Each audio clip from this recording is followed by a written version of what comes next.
Jadi kita menginformasikan kepada masyarakat, pada teman-teman jangan sampai kita menggunakan narkoba lah. Bagusnya tidak hanya BNN, kita berkolaborasi ya. Pedagang-pedagang UMKM pun harus dilibatkan. Dari orang berpendidikan sampai orang yang nggak sekolah ada juga kasusnya. Benar. Jadi kompleks, ingin mencoba hal baru, nah itu menjadi tantangan juga buat kita. Kita ambil siswa dan kita ajak orang tuanya juga. Kalau itu nggak diatasi, SMA dan kuliah dia pasti akan lanjut memakai narkoba itu.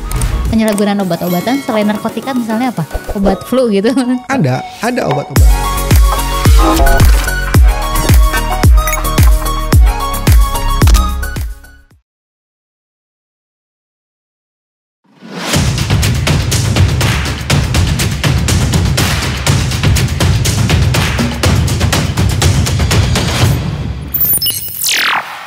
Assalamualaikum warahmatullahi wabarakatuh. Akang Teteh kembali lagi di Ajib ASN Jabar ikut bicara. Halo Kang Teteh, kembali lagi sama saya Farisa dari BKD Jabar. Hari ini kita ketemu sama tamu istimewa. Ini Pak Johannes Eko Arianto, sesi betul. MSI APT. Wow, ini gelarnya panjang banget ya Kang Teteh. Ternyata Bapak ini adalah Ketua Tim Pencegahan BNN Jabar. Iya, betul Pak? sekali. Wih, Pak jelasin dulu dong Pak, sebenarnya pencegahan BNN itu apa sih Pak? Ya, terima kasih buat Kang Teteh semuanya.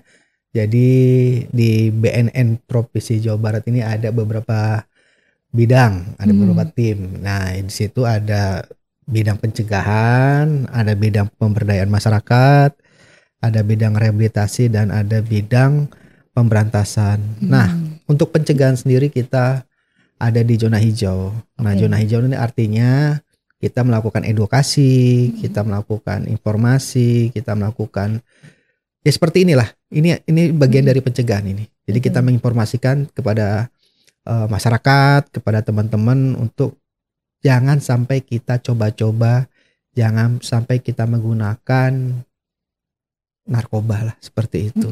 Jadi memang pencegahan ini ada di garda ke depan. Betul. Sebelum masuk ke pemberdayaan, masuk ke rehabilitasi, dan masuk ke penegakan hukum apalagi. Nah, kalau sudah masuk ke bidang pemberantasan berarti bermain di zona merah. Nah, itu bicaranya penegakan hukum seperti itu. Betul. Wow. Pak, kalau kita ngomongin pencegahan itu kan berarti tindakan preventif ya. Betul. Ini adalah kunci ya Pak keberhasilan bagaimana negara kita memerangi narkoba. Ya. Nah, sebenarnya program utamanya itu kalau di pencegahan itu apa aja sih Pak? Nah, untuk beberapa tahun ini kita ada program namanya itu program Desa Bersinar. Desa Bersih Narkoba. Nah, terus ada juga program ketahanan keluarga. Wow. Nah, terus ada juga program ketahanan remaja. Nah, tadi keluarga, ini remaja. Nah, nanti kita kulik lebih jauh.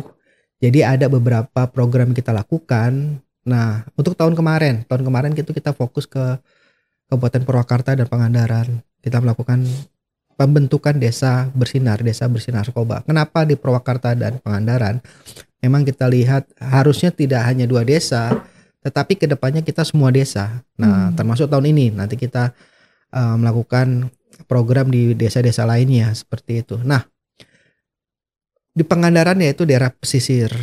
Nah, kami perkuat juga di situ ketahanan keluarga dan ketahanan remaja. Kita libatkan di situ orang tua, kita libatkan sekolah, kita libatkan remaja. Jadi di situ semuanya kompleks, dapat semua. Nah, kalau di Desa Bersinar, nah di situ kita libatkan semua komunitas, semua guru, terus pesantren. Jadi banyak sekali sih seperti itu. Dan itu emang harus kita lakukan bersama-sama, tidak hanya BNN. BNN kan sebagai leading sektor, kita hanya memperkuat, tetapi ini komitmen bersama supaya kita mewujudkan, menciptakan lingkungan yang bersih narkoba lah, seperti itu. Wow. Kalau di Purwakarta sendiri, kalau tingkat desa berarti ada jumlah desa di Kabupaten Purwakarta itu atau seperti apa? Ya, kemarin kita fokus ke Desa Sukatadi dan Sukajaya seperti itu. Oh, ada 2 desa di Purwakarta.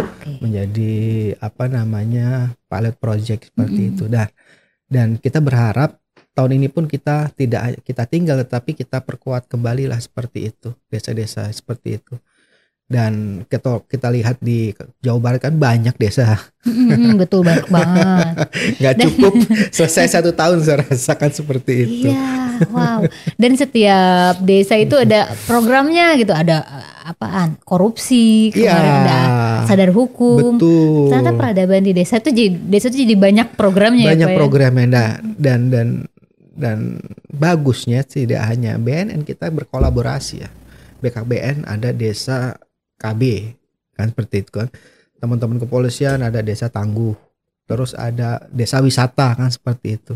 Nah, kalau kita bareng-bareng, kita lakukan bersama-sama, saya rasa lebih efektif, lebih maksimal seperti itu. Betul. Karena kita membangun peradaban dari desa teh ya Pak ya. Jadi kenapa nggak bisa dilakukan bareng-bareng gitu kan.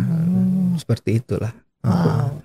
Ada berarti desanya ada, mungkin ke perangkat desa juga ya Pak ya. Perangkat desa. Dan memang semuanya harus terconnecting ya dan elemen-elemen desa itu semuanya harus ikut. Kan di situ ada Karang Taruna. Betul. Di situ ada PKK, ya kan? Di situ ada Hansip keamanan. Oh iya. Ya kan? Ada forum RT, forum RW. Dan saya rasa pedagang-pedagang UMKM pun harus dilibatkan. Jadi kalau kita bicara narkoba tidak bicara satu sisi, tetapi semua sisi ikut mendukung seperti itu. Karena kalau kita lihat dari kasus penyalahgunaan narkoba kan yang sering kita dengar di media, di televisi, di radio, dari orang yang nggak punya sampai orang punya semua ada kasusnya. Dari orang berpendidikan sampai orang yang nggak sekolah ada juga kasusnya. Benar. Jadi kompleks seperti itu. Nggak bisa kita bicara, oh dia penyalahguna hanya orang berduit. Benar, artis doang artis gitu doang. Tapi kenyataannya, realitanya ada juga masyarakat yang menengah ke bawah yang terlibat. Nah, jadi memang harus kita pisahkan deh. Kalau kita bicara narkoba, di situ ada korban, di situ ada penyalahguna, di situ ada bandar, ada pengedar, seperti itu. Jadi klasifikasinya macam-macam seperti itu. Wow. Ini menarik nih. Kalau pencegahan yang segitu luasnya nih Pak di Jawa Barat, ini ada berapa orang stafnya Pak di pencegahan sendiri? Staf saya cuma 6. Ya, hebat nih tangan-tangan besi ini Bapak. 6 orang pencegahan untuk se-Jawa Barat ya. Tetapi kita di kabupaten kota kita ada namanya BNNK, Badan Narkotika Nasional Kabupaten Kota. Dari 27 kabupaten kota kita baru ada 14. Nah 14 itu ada Cirebon, ada Kota Bandung, ada Cianjur, Sukabumi, Karawang, Ciamis, Kuningan, seperti itu. Jadi belum semuanya dibentuk BNN Kabupaten Kota. Contohnya di Subang itu belum ada BNN, belum dibentuk. Nah Subang itu menjadi tanggung jawab BNN terdekat, yaitu BNN Sumedang. Kayak Banjar terus Pangandaran itu belum ada BNN. Jadi kawasan jadinya. Kita bikin rayonisasi. Banjar dan Pangandaran itu menjadi tanggung jawab BNN Ciamis. Seperti itu. Jadi memang itulah salah satu faktor kita untuk memperkuat teman-teman yang di wilayah, akhirnya kita bikin rayonisasi seperti itu. Itu mereka pegawai BNN juga berarti kan? Pegawai BNN seperti bukan itu. Perpanjangan tangan gitu bukan? Bukan, ya? Itu memang vertikal. Jadi dari BNN pusat ke provinsi, provinsi ke BNN kabupaten kota seperti itu. Wah, ini saya jadi gimana Pak? Kalau ngomongin kasus narkoba itu palingnya saya lihat kan di TV aja nih Pak nih ya. Nggak ada habis-habisnya. Bahkan ada yang cerai gara-gara narkoba gitu kan. Kalau sebenarnya kalau di Jawa Barat sendiri klasifikasi yang paling besar itu apa sih Pak? Apakah remaja? Apakah orang tua mungkin? Ya kalau kita lihat memang remaja itu menjadi usia produktif lah maksudnya. Usia produktif itu dari 18 sampai 40 lah ya. Nanti itu banyak. Kenapa seperti itu? Kalau ukuran remaja lah. Nah di usia remaja itu masih coba-coba mencari jati diri, terus ingin mencoba hal baru. Nah itu menjadi tantangan juga buat kita. Saya rasa ini tidak hanya menjadi tanggung jawab BNN, tetapi menjadi tanggung orang tua. Jadi emang ini tugas bersama-sama. Nggak bisa kalau kita bicara masalah narkoba, oh ini tanggung jawab BNN, enggak. Walaupun namanya itu gitu ya, emang kewajiban semua pihak. Ini kewajiban semua pihak. Betul. BNN hanya menjadi sektor, hanya memperkuat, dan kita bersama-sama seperti itu. Jadi kita nggak bisa bicara, oh ini ego sektoral, nggak bisa seperti itu. Makanya kita masuk ke lingkungan pendidikan, kita masuk ke lingkungan kerja, kita masuk ke lingkungan masyarakat, komunitas, seperti itu. Kita mengajak, ayo kita bareng-bareng seperti itu. Wah, tadi kan Bapak juga singgung ya Pak, ada yang kayak program ketahanan keluarga, remaja. Itu pasti kan metodenya beda-beda ya Betul. Pak ya. Nah aku menarik nih, kalau misalnya ketahanan keluarga kayak gimana sih Pak metodenya? Nah kita contohnya seperti ini nih, ketahanan keluarga. Nah di ketahanan keluarga ini kita libatkan anak dan orang tua. Nah bentuknya sosialisasi gitu atau enggak, gimana? kita bentuknya pelatihan. Oke. Nah kita melakukan pelatihan 4 kali pertemuan saja. Kita minta izin ke sekolah, kita hadirkan siswa, kita ambil sampel beberapa siswa, taruhlah 20 siswa lah. Kita ambil siswa dan kita ajak orang tuanya juga. Nah, di situ kita lakukan pertemuan pertama, kedua, ketiga. Kita lihat apakah komunikasi, kan semuanya permasalahan ini sebagian besar berawal dari komunikasi ya. Kita lihat nih, matching nggak antara anak dan orang tua komunikasinya seperti itu. Contohnya kita tanya, siapa sih teman terdekat gitu. Orang tuanya tahu nggak nih? Kan gitu kan. Pamanya teman dekat anaknya namanya Andi. Ternyata orang tuanya pas kita tanya Susi kan, nggak nyambung kan begitu kan. Oh, berarti kurang terbuka. Kurang terbuka. Okay. Terus kita tanya apa sih kesukaan mamah makanan kesukaannya apa kan situ. Padahal mamanya suka bakso. Terus anaknya yang bilangnya lotek kan nggak nyambung. Nah ini dari situ hal-hal seperti itu kita lihat tidak ada komunikasi yang sama. Nah berarti kan ini ada permasalahan. Nah dengan pertemuan pelatihan beberapa kali kita coba untuk kita mempertemukan antara anak dan orang tua supaya komunikasi itu dapat lancar. Ada yang sampai selama ini mereka tidak pernah ngobrol di rumah, tidak pernah berbicara, hanya bangun tidur, berangkat sekolah, terus pulang, tidur lagi seperti itu. Tidak ada komunikasi yang terjadi di rumah. Nah, dengan kita adakan pertemuan itu, dengan komunikasi dari hati ke hati, barulah bisa kebuka. Banyak kita temukan permasalahan-permasalahan seperti itu.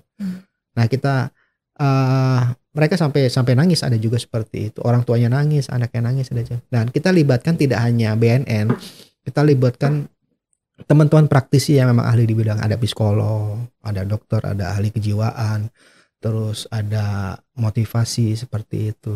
Jadi memang kita libatkan beberapa praktisi-praktisi yang memang ahli di bidangnya seperti itu. Nah setelah kegiatan itu, dengan memang terpendam yang selama ini tidak bisa diungkapkan seperti itu. Nah itu minimalisir bisa membuka lah komunikasi yang ada di rumah seperti itu. Kan kalau kita lihat beberapa masyarakat kita kan memang ada yang latar belakangnya berbeda-beda ya. Ada orang tuanya yang memang bekerja di luar negeri, ada yang memang yatim piatu, ada yang pokoknya banyak lah permasalahan-permasalahan seperti itu ya. Jadi ya kita coba dengan komunikasi yang se-efektif mungkin supaya mereka bisa bercerita seperti itu. Bapak ngomong aja saya langsung terenyuh gitu langsung. Ya akhirnya kan kita berbicara, kita cashback ke keluarga kita. Iya betul ya kan? Betul. Gitu. Ya, saya juga jadi terenyuh Pak kayak saya udah ngobrol sama anak saya setiap hari kayak. Mungkin akan teteh juga di sini yang orang tua juga kayak iya ya saya tuh pulang sore cina gitu kan. Datang itu tanpa kita sadari loh. Iya betul. Tanpa sadari dengan kesibukan kita bekerja, kita bangun tidur, berangkat kerja jam berapa sih? Jam 6 lah. Kita udah berangkat kerja, anak untuk berangkat sekolah, terus kita pulang dengan rasa capek, anak juga capek di sekolah. Betul. Kan. Karena anak juga mempunyai permasalahan juga di sekolah atau dengan temennya. Sampai rumah, kadang komunikasi itu tidak ada. Paling makan juga paling masing-masing sibuk main HP seperti itu. Nah, hal-hal seperti itu yang harus kita sadari juga. Makanya banyak anak mencari lingkungan yang cocok dengan dia, nyaman dengan dia, lingkungan yang bisa menerima dia. Kalau dia nggak cocok di rumah, mamah bawel atau dia tidak bisa mendapat perhatian di rumah, dia pasti akan mencari lingkungan yang cocok dengan dia, komunitas. Nah itu takutnya kalau dia dapat komunitas yang betul sih nggak apa-apa ya. Dia sibuk main basket, dia sibuk olahraga lainnya. Tetapi kalau dia punya komunitas yang salah, nah itu yang menjadi permasalahan awal. Jangan takutnya, nah takutnya apa, komunitas-komunitas ini banyak ya. Apakah kita bisa mengawasi? Karena kita sibuk bekerja kan nggak juga seperti itu. Nah ini menjadi tolak ukur ya. Ketahanan keluarga itu sangat penting untuk kita menjadi dasar untuk menciptakan keluarga yang bersih narkoba seperti itu. Itu anak permasalahan. Ada juga itu baru anak ya. Okay. Ada yang anak melaporkan orang tuanya. Ada juga orang tuanya yang ada. Ayahnya seorang pemakai. Okay. Selama ini nggak pernah pulang hanya sebentar terus pergi lagi. Ada juga. Ada yang istrinya ibunya KDRT dipukuli oleh ayahnya karena ayahnya terpengaruh narkoba. Ada juga seperti, atau sebaliknya ibunya nggak pernah pulang. Itu terjadi juga. Jadi tidak hanya anak. Jadi kalau kita bicara keluarga, ada anak, ada ayah, ada ibu seperti itu. Jadi memang sangat kompleks seperti itu. Dan siapapun yang memang menggunakan narkoba pasti akan mempengaruhi keluarga ya Pak, sebagai suatu entitas. Pasti. Meni kudu lihat jangka panjang. Iya. Nah, yang kita khawatirkan di usia remaja, SMP, SMA, kalau dia sudah mencoba-coba dan dia menyalahgunakan, pasti berdampak panjang. SMP lah taruhlah. Di SMP sudah menggunakan. Kalau itu nggak diatasi, maka nanti SMA dan kuliah itu dia pasti akan lanjut memakai narkoba itu. Nah ini harus kita putus rantai ini. Jadi pangsa pasar pengedar itu dia menciptakan pangsa pasar jangka panjang kan. Nah makanya dia masuk ke usia-usia pelajar supaya pelanggannya setia sampai jangka panjang. Nah itu. Pak, kalau kita sebagai orang tua nih, kayak ada nggak sih tanda-tanda yang harus kita takutkan gitu, kayak kira-kira ada tanda-tanda ini di anak misalnya, takutnya curiganya ke sana. Curiga itu harus ya, harus curiga itu harus. Terus rasa ingin tahu orang tua itu harus, jangan cuek kan seperti itu. Melihat anaknya nggak ada apa-apa, cuek, wah anak saya aman gitu. Nah banyak juga yang kecolongan seperti itu. Nah saya rasa untuk orang tua ya harus paham siapa teman mainnya, terus password HP anaknya. Banyak orang tua yang nggak bisa buka password HP anaknya. Dia nggak tahu apa yang menjadi pembicaraan anaknya di alat komunikasi. Kan semua sekarang udah punya HP nih. Malah kadang-kadang satu orang 2 HP ya. Ponakan saya yang SD aja ada grup WA-nya. Saya lihat kemarin data terakhir itu hampir 300 juta HP yang ada yang beredar. Berarti dengan penduduk 200 juta berarti satu orang ada yang 2 kan seperti itu. Nah, alat komunikasi HP ini kan smartphone, jadi alat pintar. Nah, kita harus lebih pintar dari HP ini. Nah, semua ini ada di HP. Orang lebih takut ketinggalan HP daripada ketinggalan dompetnya. Semua ya. Dari sekarang kita kalau HP kan kita mau beli apa sih? Bisa aja kan. Kita mau menabung bisa, kita membayar listrik, bayar sekolah, semua dari HP. Digital lah. Uang pun kita sekarang tidak membawa uang fisik. Semuanya bentuknya digital. Begitu juga dengan transaksi narkoba. Transaksi narkoba sekarang sudah lewat digital. Sudah melewat grup-grup yang ada, bisa lewat Telegram, WhatsApp group, terus beberapa lah plafon-plafon digital. Nah itu menjadi PR juga. Nah orang tua pun harus menguasai teknologi juga, suka dan tidak suka, mau dia tidak mau harus tahu apa yang dibicarakan oleh anaknya di alat komunikasi tersebut. Orang tua wajib harus tahu password HP anaknya seperti itu. Itu salah satu kita untuk mencegah lah, seperti itu. Terus yang kedua, nggak ada salahnya orang tua masuk ke kamar anaknya untuk mengecek di dalam tas, di laci atau di meja ada nggak barang-barang yang memang asing lah, barang-barang yang memang tidak mestinya ada kan seperti itu. Nah itu orang tua wajib tahu seperti itu. Kalau memang ditemukan silakan nanti bisa dikonsultasikan dengan kami seperti itu. Ya bukan berarti anaknya penyalahguna narkoba, tapi lebih baik mencegah lah seperti itu. Jadi banyak sih hal-hal yang perlu kita ketahui. Tidak hanya narkotika lah, penyalahgunaan obat-obatan juga sekarang banyak kan seperti itu. Memang kalau obat-obatan kan bukan ranah BNN, tetapi BNN punya tanggung jawab untuk menginformasikan kepada masyarakat jangan sampai menyalahgunakan obat-obatan, apalagi narkotika. Dan juga sekarang banyak tanaman-tanaman yang disalahgunakan banyak juga seperti itu. Kecubung gitu Nah, ya. Oh iya, ada sempet, kecubung, ada mushroom. kan ya Pak ya? Sekarang lagi keratum, lagi rame kan seperti itu. Keratum teh hukum apa? Nah, keratum ini salah satu tanaman yang memang legalitasnya sekarang sedang dalam proses pembahasan. Tanaman ini dulu memang tanaman ini banyak tumbuh di Kalimantan. Memang dulu dianjurkan untuk menahan abrasi. Abrasi itu bagus untuk akarnya seperti itu. Nah, sekarang banyak disalahgunakan. Ini tanaman diekspor ke beberapa negara. Dan ini efeknya ini dapat menimbulkan ketergantungan, halusinasi seperti itu. Jadi sebenarnya kalau kita lihat tanaman rempah-rempah yang ada di Indonesia ini sangat banyak. Tergantung manusianya sih. Apakah manusianya menyalahgunakan atau tidak seperti itu. Betul. Nah, disebut herbal juga kadang-kadang suka kalau lebih dari dosis gitu. Iya, kan? saya lihat ini apa ya? Ada perilaku. Jangan kan tanaman lah. Lem ibon aja. Iya. Segala bisa jadi ketergantungan. Segala sesuatu kalau kita konsumsi tidak secara berlebihan dan tubuh tidak membutuhkan itu salah seperti itu. Apapun bentuknya. Aku penasaran nih Pak. Emang kalau obat-obatan, penyalahgunaan obat-obatan selain narkotika misalnya apa? Obat flu gitu? Ada obat-obat analgetik, ada obat-obat psikotropika, ada obat-obat penenang gitu yang memang digunakan untuk yang sakit gitu. Kalau yang sakit memang ya sesuai lah, ada resep dokter. Betul. Dan sesuai dosis. Tetapi kalau memang tubuh tidak membutuhkan dan dia menggunakan, otomatis tubuh punya respon, ya kan, dengan efek yang ditimbulkan. Betul. Seperti itu. Iya, itu sempat ramai juga kan Pak di medsos ya, kecubung katanya teh. Dia bikin ini juga konten-konten gitu. Betul. Karena yang namanya remaja, rasa ingin tahunya juga tinggi kan. Iya.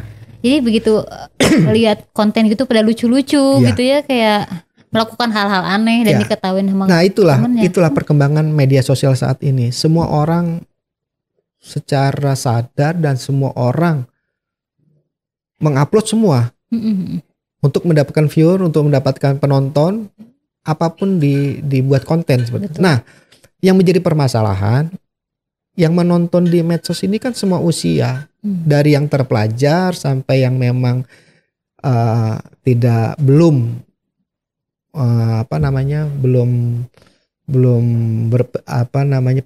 pelajar dan juga tidak terpelajar dan juga semua kalangan lah. Baik dia pekerja, baik dia perdagangan, dari anak balita sampai remaja dan sampai nenek kakek kan semua lihat medsos. Dan semua melihat itu dengan informasi yang berbeda-beda, tergantung orangnya masing-masing kan seperti itu. Jadi itulah kalau memang kita tidak sadar bahwa informasi itu benar atau tidaknya tergantung masyarakat masing-masing. Nah, kalau yang dapat usia anak-anak, usia SMP, usia SD, dia tidak melihat faktor hukum. Dia melihat keren. Belum kesana kan. Kalau udah pakai ini keren kan gitu. Akhirnya kan banyak tawuran, banyak kriminalitas. Sebelum mereka melakukan itu, dia melakukan yaitu memanfaatkan tanaman, memanfaatkan obat-obatan, dikonsumsi dan mendapatkan efek yang diinginkan. Ngeri banget ya. Seperti itu. Jadi semakin canggihnya para pengedar narkoba ini. Kalau BNN melakukan sosialisasi dengan apa aja nih Pak? Karena kan itu juga harus pikir-pikir metode baru gitu. Ya, untuk kita pahami, tidak semua informasi itu bisa kita informasikan ke semua kalangan. Kalau kita masuk ke SD, kita masuk ke SMP, kita masuk ke SMA, itu materi itu harus kita bedakan, termasuk di perguruan tinggi seperti itu. Pengemasannya, jangan sampai kita masuk SMP atau kita masuk ke SD kita bicara ini loh macam-macam narkoba segala macam. Wah, niat kita untuk supaya tidak menggunakan, malah mereka menggunakan. Jadi memang kadang-kadang iya. Jadi keinginan kita A ternyata efeknya B kan seperti itu. Jadi malah penasaran penasaran kan seperti itu. Nah itu kadang-kadang metode-metode itu yang harus kita rubah sama kita. Nah sekarang lewat tidak harus tatap muka sih. Sekarang kita lewat seperti ini aja. Ini kan sangat bagus. Podcast gitu. Lewat digital kita bikin konten-konten yang agak lucu, kita bikin konten-konten yang memang sekarang digemari oleh masyarakat. Itu lebih mengena daripada kita masuk penyuluhan. Memang penyuluhan penting juga. Nah, tetapi kadang-kadang kalau anak sekolah ini dia sudah sehari-hari dapat ajar dari gurunya, terus BNN datang, apa sih BNN ini datang cuma ceramah-ceramah doang kan gitu. Nah kita harus lewati dengan metode lewat musik, lewat lagu, atau lewat karya tulis, atau lewat puisi, lewat poster. Itu lebih ngena itu. Betul. Seperti itu. Iya. Zaman dulu saya sekolah ini Pak ada pembagian poster gitu-gitu kan, apa bahaya narkoba.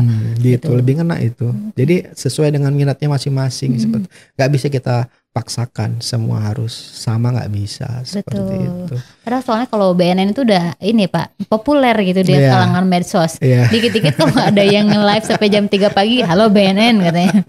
Memang tantangan kita ke depan semakin kompleks lah. Dan itu nggak bisa BNN sendirian. Semua harus terlibat. Nah kita terima kasih nih teman-teman BKD pada siang hari ini ngundang BNN untuk kita menginformasikan pencegahan. Berarti kan ini ikut membantu. Betul. Nah ini kolaborasi. Ya kan antara BNN dan instansi lain seperti itu. Kemarin kita diundang juga oleh beberapa teman-teman BUMN. Kita melakukan tes urin di lingkungan BNN, berarti sudah tumbuh kesadaran masyarakat. Dan kemarin saya juga lihat di beberapa RT RW mereka bikin spanduk. Silakan teman-teman bikin spanduk yang ada di lingkungan RT, lingkungan RW. Lingkungan ini bebas dari narkotika, bebas dari narkoba. Kami warga RT 06 berkomitmen untuk menciptakan lingkungan kami bebas dari narkoba. Itu sudah bagus itu. Orang kalau masuk lingkungan itu sudah mikir. Kan gitu. Oh berarti lingkungan ini memang dia bersih seperti itu. Orang akan berpikir, akan berbuat di lingkungan itu seperti itu. Karena narkoba tuh kalau bisa dibilang dekat sama kejahatan juga ya Pak ya? Pasti. Hampir 80%. Pasti semuanya. Jadi sekarang angka kejahatan, kasus-kasus kecelakaan, kasus pembunuhan, kasus narapida lainnya pasti diawali dites dulu, tes narkoba. Apakah dia menggunakan narkoba? Tapi rata-rata kemarin beberapa kasus pembunuhan dites ternyata dia positif. Kecelakaan dites juga positif. Dan kasus-kasus lainnya, pembegalan, tawuran, ya kan berarti kan ini ada yang salah seperti itu. Jadi pasal berlapis seperti itu, ya kan? Iya. Dan nggak cuma diri sendiri yang rugi, kita bisa merugikan. Rugi semuanya. Orang. Tidak hanya individunya, masyarakatnya, semua rugi. Termasuk keluarganya, termasuk pemerintah daerah. Semakin banyak orang menyalahgunakan narkoba, berarti kan mengganggu ekonomi, mengganggu pertumbuhan masyarakatnya yang harusnya menjadi generasi emas, ya kan? Jadi ternyata generasi cemas, generasi cemas seperti itu kan, seperti itu. Kalau di lingkungan ASN kan kita setiap tahun ada tes narkoba. Terus kemudian sebelum masuk CPNS juga dan P3K itu ada tes dulu kan, tes narkotika. Di lingkungan BUMN mulai tumbuh kesadaran, gitu kan. Kalau di lingkungan sekolah ada tes rutin gitu juga nggak sih Pak? Di beberapa sekolah ada SMA seperti itu, tapi kalau SD enggak lah, SMP juga enggak seperti itu. Tapi karena untuk usia SMP SMA itu guru itu sudah tahu data-datanya, sudah bisa membaca karena tiap hari ketemu kan, mana siswa yang memang dalam kutip agak bandel, mana siswa yang berpotensi memang berpotensi gitu ya. Nah itu nggak apa-apa. Kami nanti ketemu dengan BNN, apakah takutnya ini menyalahgunakan narkotika kan seperti itu. Banyak juga kami temukan dia tidak menggunakan, tetapi dia punya permasalahan sendiri. Tapi ada juga yang memang dia menggunakan. Nah itu tidak, kalau dengan akhirnya dia melaporkan diri ke BNN itu tidak harus berhadapan dengan hukum, tetapi kan sifatnya melaporkan diri ya harus kita bantu, harus kita rehabilitasi. Betul. Kita punya tim asesmen seperti itu. Jadi memang silakan masyarakat, silakan sekolah, silakan bapak ibu yang memang ada keluarga atau tetangga yang memang disinyalir atau memang menyalahgunakan narkotika, silakan datang ke kami. Kami punya tim untuk membantu masyarakat untuk melakukan rehabilitasi seperti itu. Iya, itu berbicara anak sekolah. Sebenarnya ada lagi Pak golongan yang mungkin mereka baru menemukan kebebasan, kayak anak kuliah. Itu kan biasanya rata-rata jauh dari orang seneng tua bener ya. Itu. Iya, pertama kali mendapatkan kebebasan itu sebenarnya apa aja sih Pak yang harus dilakukan oleh pihak kampus atau pihak orang tua? Ada beberapa kampus yang memang siswanya ada yang menggunakan narkoba ada. Dan kemarin kami menangkap ada beberapa mahasiswa seperti itu. Nah, kalau kita lihat memang mereka dengan orang tua yang jauh, mereka ngekos, dapat pergaulan yang memang lebih luas di kalangan kampus, ya itu bisa terjadi. Seperti itu. Walaupun dia orang baik, terus dia dapat lingkungan yang salah, akhirnya dia menjadi salah juga seperti itu. Jadi pihak kampus ya harus benar-benar pengawasannya seperti itu. Tidak hanya kalau saya harapkan selain dia tes urin sebelum masuk ke kampus, nanti pas mau ujian skripsi atau sidang harus tes juga. Jadi tapi di awal dan di akhir. Udah dilakuin? Belum ya? Baru di awal aja, dan tidak semua kampus melakukan ini. Katanya memberatkan siswanya kan seperti itu. Tetapi kalau memang ini komitmen dari kampus, saya harapkan ini harus dilakukan. Jadi sebelum masuk daftar kuliah, terus selesai kuliah dan harus dites juga. Termasuk saya rasa kalau ingin ini nikah di KUA. Nah, bisa jadi kan? Apa tahu? Betul. Daripada nanti sudah nikah terus kecolongan, ternyata suaminya atau istrinya salah satu pecandu, ya kan? Betul. Panjang nanti urusan kalau sudah nikah. Nah, sebelum nikah mendingan tes dulu. Kalaupun ketahuan ya nanti bisa direhabilitasi. Kalau sudah sembuh baru nikah nggak apa-apa. Nah, ini untuk memprotek supaya keluarga menjadi harmonis. Oh iya. Tapi ada upaya ke sana nggak Pak yang dilakukan? Sudah kita upayakan. Itu memang regulasi belum ada seperti itu. Termasuk teman-teman yang ingin di ASN yang ingin masuk ke jenjang jabatan, harusnya tes juga itu. Sebelum dia naik eselon, sebelum naik pangkat atau menduduki jabatan, harusnya ada juga tes bersih narkoba, ya kan? Nah, itu belum terjadi juga seperti itu. Karena gimana menciptakan kebijakan yang benar ya Pak, kalau orangnya juga nggak benar misalnya kayak gitu. Iya, itu tidak hanya masyarakat loh. Kami juga di BNN pun harus melakukan itu. Kami ada beberapa waktu untuk kami melakukan tes terhadap personil kami seperti itu. Jadi kita nggak bisa, oh BNN ini bersih, enggak. Oh ini bersih, enggak. Semua bisa kena. Siapapun bisa kena. Apapun latar belakang jabatannya, apapun pekerjaannya, semua bisa menjadi itu. Terus kalau kampus itu Bapak tadi cerita ada ikatan kampus bersih. Oh iya, kita di Jawa Barat ada namanya Artipena, Aliansi Perguruan Tinggi Anti Narkoba seperti. Nah, di Jawa Barat itu yang paling aktif dibandingkan provinsi lain. Nah, kita bersyukur sudah dibentuk itu sudah berjalan hampir 5-4 tahun ke belakang lah seperti itu. Dari kemarin kita terakhir itu kita MOU dengan beberapa kampus, hampir 200 kampus lah seperti itu. Nah, ini ya menjadi tolak ukur juga supaya kampus-kampus ini mewujudkan lingkungan kampus bersih narkoba. Kalau kampus bersih saya rasa banyak yang berminat seperti itu. Tetapi kalau kita temukan kasus di kampus, nampak kampus jelek, nah itu kan menjadi tolak ukur juga masyarakat untuk mendaftar di kampus tersebut. Jangan sampai ini kampus sampai viral kan, jangan sampai kan. Kasus kampus ada penyalahgunaan narkoba kan gitu. Seperti itu. Karena kita jangan menormalisasikan hal itu ya Pak. Ini bukan bagian dari kenakalan remaja, bukan gitu. Narkoba ini bisa merusak masa depan mereka. Betul. Ya. Besok mau sidang. Ya, terus dia hari ini pakai narkotika, terus ketangkep oleh kami kan seperti itu.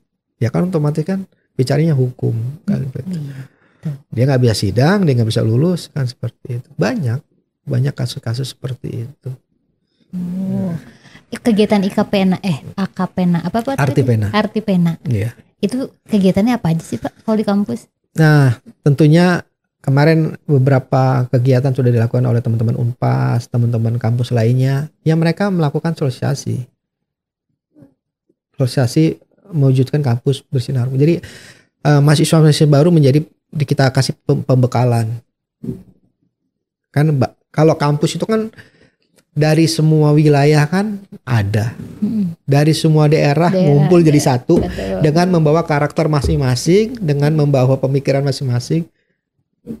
Seperti itu. Jadi kami berikan mereka pemahaman. Oh ini loh yang nggak boleh. Oh ini loh aturannya seperti ini, seperti itu. Ya kita harapkan Jawa Barat kan, terutama Bandung, banyak kampus-kampus yang memang ada di sini kan. Kan kota pendidikan. Kota pendidikan. Kalau teman-teman yang di Sumatera, teman-teman yang di daerah lain ditanya kamu mau kuliah di mana? Pasti kalau nggak dipilih Bandung, Jogja, Semarang kan pasti itu kan. Pasti pilihannya itu kan. Termasuk kota kuliner juga kan. Bandung, Jawa Barat kan. Pokoknya gimana caranya si keran narkoba itu hidup terus ya. Iya. Jadi jangan sampai ada celah dari tempat lain. Iya. Kalau kita bicara Undang-Undang 35 narkotika, memang narkotika ini dibutuhkan golongan 1, golongan 2, golongan 3, golongan 2 dan golongan 3 dibutuhkan oleh buat medis seperti itu kan. Nah, itu kan diatur kan seperti dilarang penyalahgunaannya seperti itu. Tetapi kalau memang dia menggunakan obat narkotika sesuai dosis, sesuai dianjurkan dokter dan memang dia sakit, ya itu nggak ada masalah. Itu tidak boleh dipidana seperti itu. Iya betul. Tapi jangan takut kalau misalnya sudah ada jalannya untuk rehabilitasi ya Pak. Ada. Asalkan nggak ngedarin narkoba. Iya, rehabilitasi pun ada rehabilitasi pemerintah, ada rehabilitasi masyarakat seperti itu. Ih, serem banget ya Pak kalau ngomongin narkoba. Nih, ini kan kalau saya lihat komprehensif banget ya Pak yang dilakukan oleh tim pencegahan BNN ini. Di tingkat SD-nya ada, SMP-nya ada, SMA-nya ada, kuliahnya ada, bahkan ke tingkat keluarga, desa juga udah ada. Komprehensif banget nih. Ini sebenarnya Pak tantangan terbesar nih dalam mensosialisasikan narkoba ini gimana? Ada nggak sih Pak yang di... Tantangan kita ya itulah, belum semuanya komitmen. Menjaga komitmen juga menjaga ya, komitmen belum semuanya. Mereka taunya ini tugas BNN seperti itu. Ya komitmen antara orang tua, komitmen instansi, komitmen lembaga, komitmen komunitas. Jadi mereka taunya oh yang ini kerjanya BNN seperti itu, yang enggak kan seperti itu. Yaitu komitmen masyarakat. Termasuk komitmen penegakan hukum seperti itu. Jadi kalau semuanya udah komitmen, saya rasa ya akan berkurang lah. Hilang itu tidak mungkin, tapi berkurang lah seperti itu. Karena semua orang sebenarnya bisa ambil peran tadi ya. Ambil peran orang tua bisa lebih terbuka sama anaknya. Pihak kampus bisa lebih sensitif terhadap mahasiswanya. Semua punya peran masing-masing.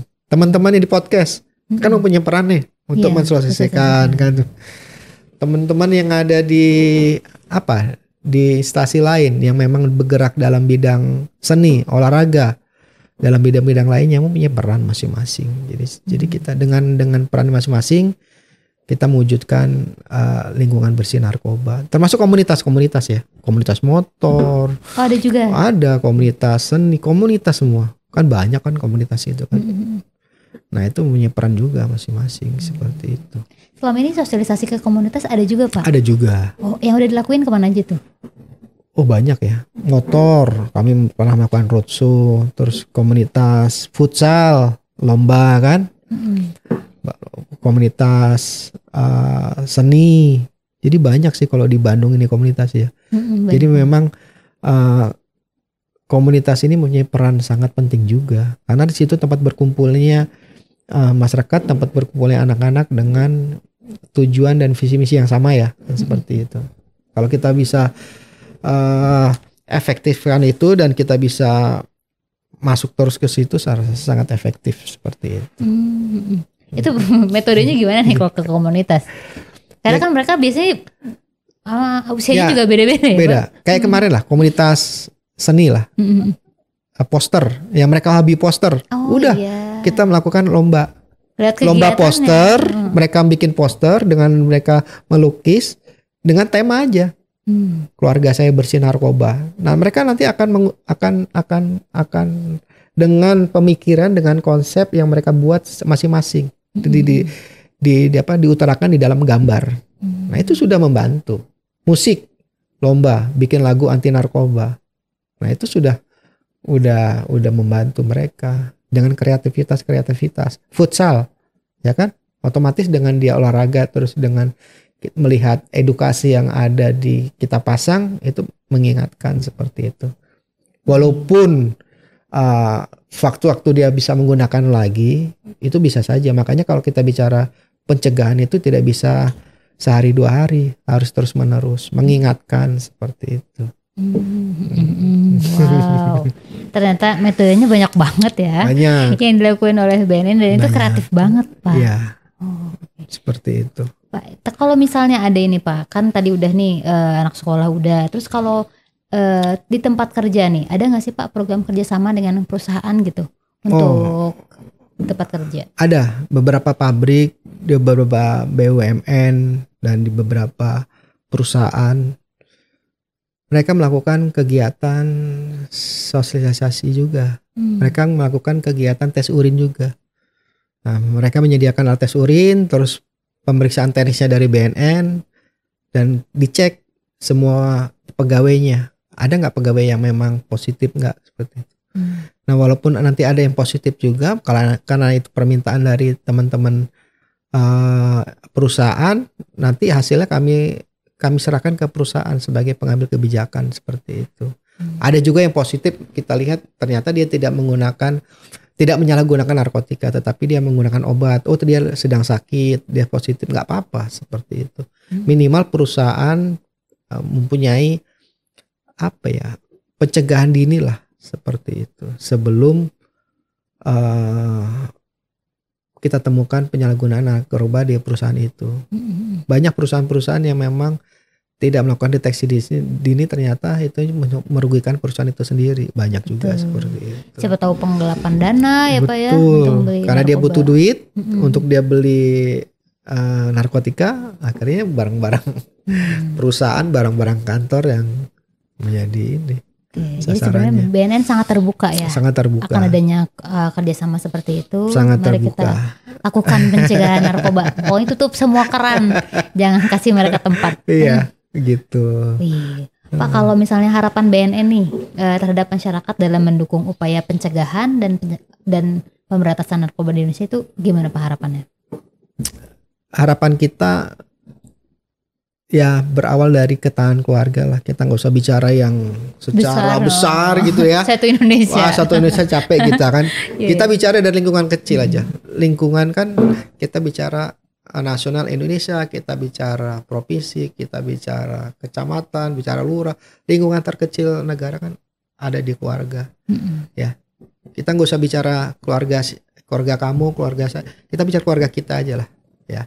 Kalau kita di dalam keluarga antara anak, ibu, dan ayah, komunikasi kita dapat berjalan, terus ketahanan keluarga itu dapat terwujud, saya rasa itu dapat mengurangi lah, minimalisir menyalahgunakan narkoba. Kalau seorang ibu paham akan perubahan anaknya, saya rasa kelihatan banget kok itu, ya kan? Rasa seorang ibu lah, melihat perubahan seorang suaminya, melihat perubahan anak itu kelihatan banget kalau memang dia peduli. Atau sebaliknya, orang ayah melihat perubahan istri atau anak melihat. Dari situ pencegahan udah bisa dilakukan seperti itu sebelum melebar kemana-mana. Jadi ketahanan keluarga itu sangat penting untuk mewujudkan bangsa yang bersih dari narkoba. Wih, iya benar. Seperti itu. Kita kayaknya udah ngobrolin banyak nih Pak. Kalau misalnya tim pencegahan sendiri melakukan evaluasi nggak sih Pak misalnya, atau sejauh mana dampak apa yang sudah dilakukan terhadap memang kasus narkoba ini? Iya, kita ada namanya di program monitoring dan evaluasi ada juga yang masukan dari masyarakat. Oh, BNN jangan gini terus dong, melakukan seperti ini. Itu kita terima juga. Betul. Jadi kita tidak melihat dari sudut pandang kita sendiri, kita ingin masukkan dari sudut pandang orang luar, orang lain. Apakah yang kita lakukan sudah benar atau tidak? Ya kan, kekurangannya ya kita lengkapi kan, seperti itu. Jadi kita perlu masukan juga dari teman-teman. Kurang milenial nih kan kegiatannya, kurang dapat nih kan seperti itu. Jadi memang evaluasi yang dilakukan harus kita lakukan terus-menerus. Kita jangan membentengi. Kita harus membuka diri. Betul. Apa yang diharapkan masyarakat, apa yang diharapkan oleh remaja, apa yang diharapkan oleh teman-teman untuk melakukan perubahan itu harus kita terima. Kita nggak bisa seperti dulu. Kamu harus begini, harus seperti ini, nggak bisa sekarang. Nggak bisa. Kita harus, kalau perlu kita harus jemput bola. Kita jangan menunggu seperti itu. Makanya beberapa kali kita melakukan program roadshow. Roadshow itu kita tidak menunggu orang minta, tetapi kita berkunjung door to door ke sekolah-sekolah, ke masyarakat. Kita melakukan kunjungan-kunjungan supaya kita jemput bola seperti itu. Kadang-kadang masyarakat kalau ingin ke BNN kan takut kan gitu. Jangan kan mau ke BNN, saya kan mau gitu. tes narkoba aja sok deg-degan Pak. Makanya kita harus membuka diri kan gitu. Kita harus terjun ke masyarakat gitu. Jadi jangan takut lah seperti itu. Silakan datang ke BNN, ketemu dengan saya nggak apa-apa kan seperti itu. Nanti kita melakukan kegiatan program bersama seperti itu. Mumpung masih zona hijau ya Pak. Zona hijau sampai jangan zona merah. Iya. Tadi kita udah ngobrolin banyak banget nih Pak tentang program-program pencegahan yang dilakukan oleh BNN Provinsi Jawa Barat. Di semua aspek nih Akang Teteh ada di tingkat SD, SMP, SMA, perkuliahan. Tadi di swasta juga ada, di negerinya apalagi kan. Bahkan entitas keluarga, desa juga tadi udah disinggung oleh sama Pak Jo. Banyak banget yang udah kita obrolin Pak. Terima kasih banyak banget dapat insight dari Bapak. Ya, Akang Teteh jangan malu-malu ya kalau ingin berkonsultasi, terus ingin bertemu dengan kami membuka diri, silakan. Apa yang teman-teman butuhkan, apa yang ingin teman komunikasikan dengan kami, silakan ya. Kami di situ kan di BNN tuh banyak ya.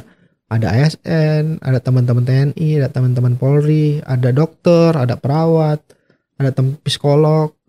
Kan gitu. Kami siap bantu, kami siap melayani masyarakat seperti itu. Kapan lagi nih ahlinya gitu. Oke, sebagai penutup Pak, apakah ada himbauan atau pesan bagi seluruh masyarakat untuk tidak say no to narkoba dulu ya? Ya, himbauan, ayo kita bersama-sama lah ya. Bersama-sama kita mewujudkan lingkungan bersih narkoba dari hal terkecil aja seperti itu ya. Ya, kita ketahui bahwa dengan lingkungan yang bersih narkoba tentunya ini bisa mendekatkan teman-teman dari keberhasilan, kesuksesan ya. Dengan menjauhkan narkoba, teman-teman bisa mewujudkan apa keinginan teman-teman seperti itu. Jangan sampai dengan menyalahgunakan narkoba semuanya menjadi sia-sia seperti itu ya. Kita wujud. Tidak hanya teman-teman remaja, orang tua, masyarakat secara luas. Kita mewujudkan lingkungan bersih narkoba seperti itu. Dan Akang Teteh yang sudah narkoba juga jangan takut. Pintu tobat masih ada. Teman-teman yang sudah terlanjur menggunakan, nggak ada masalah. Betul. Silakan datang ke BNN. Kita melakukan asesmen. Kita siap membantu untuk rehabilitasi. Betul. Jadi jangan gambarannya kalau rehabilitasi, nanti ada dikurung, terus berapa lama, enggak. Rehabilitasi udah ada rawat inap, ada rawat jalan. Hanya dengan konseling bisa. Kita lihat tingkat kecanduannya. Kalau teman-teman yang melaporkan diri ke BNN tidak boleh dipidana. Tidak akan dipidana. Ada perlindungan. Ada perlindungan. Jadi memang itu kesadaran diri untuk melaporkan. Nah, itu harus dilindungi ya. Betul. Seperti yang penting mah gak ngedarin narkoba, gak memproduksi narkoba. Seru banget obrolan sama Bapak. Bapak terima kasih banyak atas waktunya hari ini. Sama-sama. Ceritanya tentang pencegahan narkoba. Sama-sama. Inspiring. Terima kasih juga buat Akang Teteh. Terima kasih buat tim podcast BKD atas undangannya. Yuk, mulai sekarang kita mewujudkan lingkungan bersih narkoba. Wah, Akang Teteh tidak terasa hari ini sudah ada 60 menit ya Pak. Enggak deh. Akang Teteh jangan lupa like, subscribe, komen, dan follow sosmednya BKD dan info BNN Prof Jabar. Info BNN _Prof _Jabar. Baik Akang Teteh, sampai ketemu lagi di informasi selanjutnya hanya di Ajib ASN Jabar Ikut Bicara. Ajib. Assalamualaikum warahmatullahi wabarakatuh. Terima kasih semuanya.